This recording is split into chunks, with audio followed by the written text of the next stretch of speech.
આ તરફ વડોદરાના ડભોઈ તાલુકામાં ડાંગરના યોગ્ય ભાવ ન મળતા ખેડૂતોમાં નિરાશા જોવા મળી। પરિણામે ખેડૂતોને છેલ્લા 20 દિવસથી પાક ખેતરમાં જ પડ્યો રહ્યો હોય તેવી સ્થિતિ સર્જાઈ છે। સરકારે ટેકાના ભાવે ડાંગરની ખરીદી શરૂ કરી છે, ત્યારે વડોદરાના ડભોઈ તાલુકામાં યોગ્ય ભાવ ન મળતા ખેડૂતોમાં નિરાશા જોવા મળી। સરકાર દ્વારા રોજિંદા માત્ર 10 થી 15 ટ્રેક્ટર જ માલની ખરીદી થાય છે, જેના પરિણામે ખેડૂતોના ખેતરમાં જ પાકના ઢગલા પડ્યા રહેશે। સરકારના ટેકાના ભાવ ₹7,200 સામે વેપારીઓ ₹4,000 કે 5,000 જ ભાવ આપી રહ્યા છે।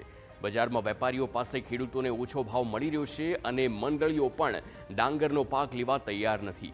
ત્યારે હવે સરકાર ખરીદીની માત્રા વધારી વધુમાં વધુ ખેડૂતોની ડાંગર ખરીદે તેવી ખેડૂતોની માંગ છે।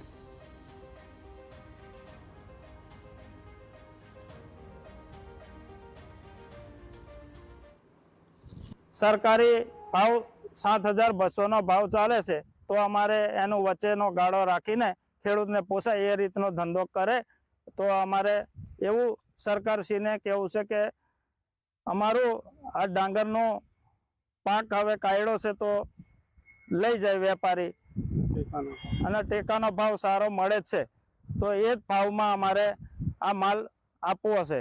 સરકારશ્રીને નમ્ર વિનંતી છે કે જે ટેકાના ભાવે જે ખરીદી ચાલુ કરી છે એ બરાબર છે।